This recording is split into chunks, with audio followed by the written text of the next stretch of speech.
Hello, welcome to Dunder Girls Podcast. I'm your host, Justin. Today we're we're doing our first comic book viewer requested review. This was requested by Slim and Comics, Sean from Slim and Comics. This is Canto, Volume 1, If I Only Had a Heart, published by IDW Productions, and written by Matthew M. Booher, and I think it was David Zucker did the art. Let me double check. Drew Zucker, my bad. So this is a fantasy adventure comic book. It's about this Tin Man character here called Canto, which, if people don't know, Canto means song in Italian, right? And it's about this character right here, which I gotta say, this book was categorized as a children's friendly comic book, and I'm not 100% sure if I would agree with that, because this comic kind of gets dark at times. It's about this character named Canto, who is a slave, right, and who's a slave, and he's from Arcana, this fantasy world, where they're ruled by what they think by these Minotaur men, right? Which force them to do labor for them, and when they get injured or whatever, they get thrown in the furnaces, right? And at birth, they have their hearts removed. I guess they have some bioorganic parts and replaced with clocks. So what happens? Also, I should mention they're not allowed to have names, and they're not supposed to have names, and they're not supposed to have emotions. And this guy, our main character here, has a thing for this robot, which turns out to be a girl. At first, I was like, "What the heck is this?" Because it's hard to tell the male and female robots apart, right? Yeah, but I guess there are male and female robots. They have a thing for each other.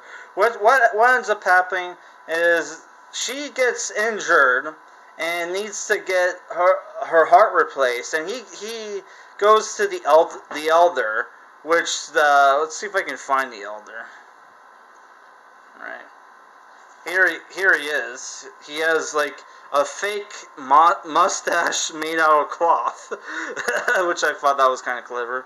Yeah, so like our boy Canto, inspired by the story of the night, which is this folk story that these robots tell each other about the story about this farmer boy who became a knight whose kingdom was destroyed and had their princess taken to this tallest tower in this like faraway land, who becomes a knight to rescue the princess. There's the knight right there. Reminding me of Dark Souls 1, Astore, Astore, which I was supposed to get my Dark Souls statue down here, but I totally forgot. I just got back from walking my dog, right? Yeah, so like, oh, you can see the tower right there. So he goes on a journey to find the hermit, which turned out to be one of the Minotaur men that enslaves him, right? And to try to find out the location of where the hearts are, so he can take them back. And it turns out they don't have the heart. The Minotaur men don't have the hearts. The evil shrouded man has them, right? Which there's the Minotaur man. They get the hermit's hideout is inside this Cthulhu-looking Kraken monster, right? See if I can find the shrouded man. There he is. Which, spoiler alert, you find out his real identity, and it was pretty obvious who he was.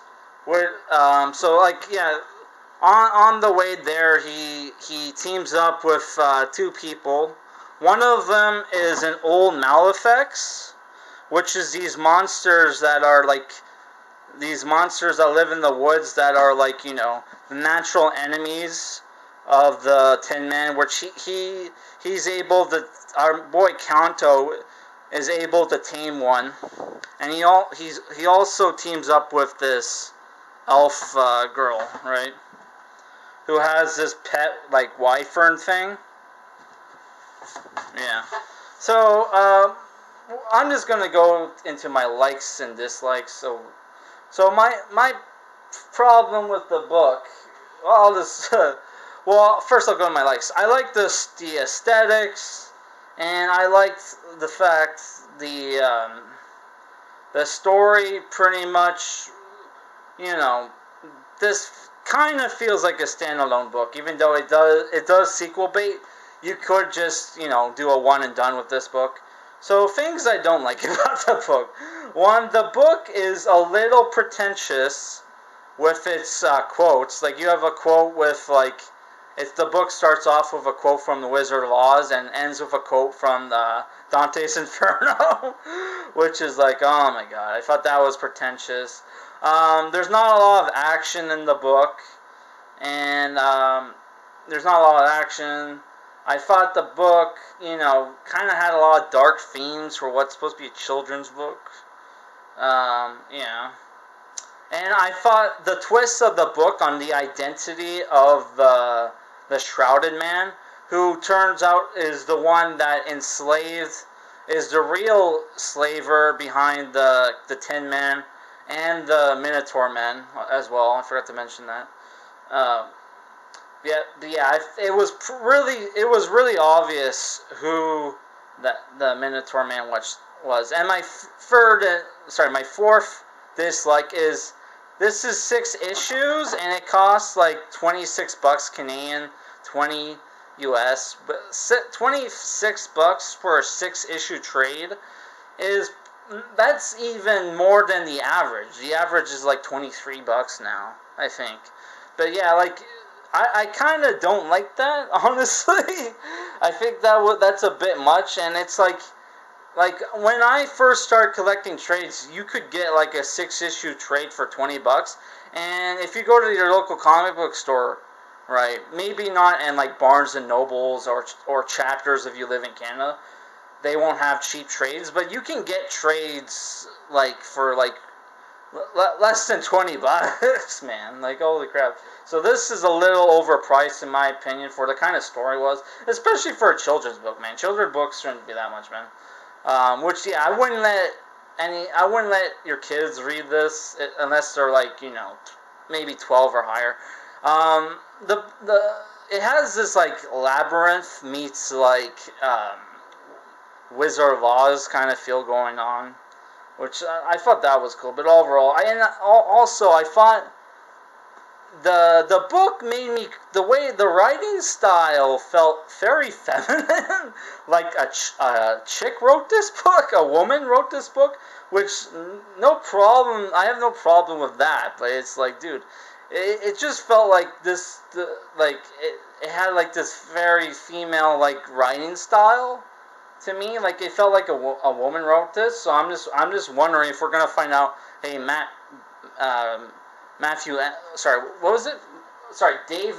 David M. Booher is secretly like that's a pen name or something, because like, yeah, it felt like a woman wrote that, which, you know, that was common for women back in the day in the 80s or whatever, to pretend to be men to get their books sold.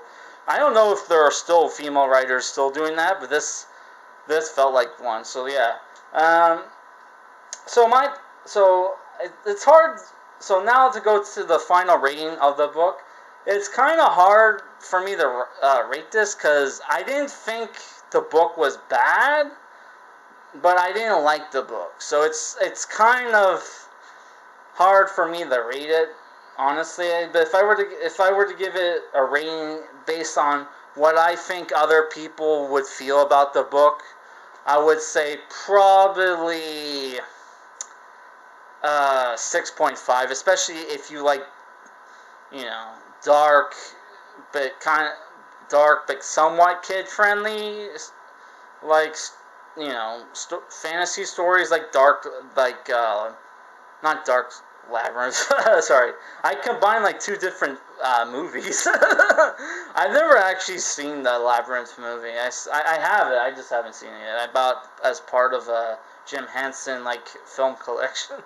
No, yeah, it has this Dark Crystal kind of feel, especially when you have the Inhuman character who's tiny and frail, who gets a training session one night by the Hermit.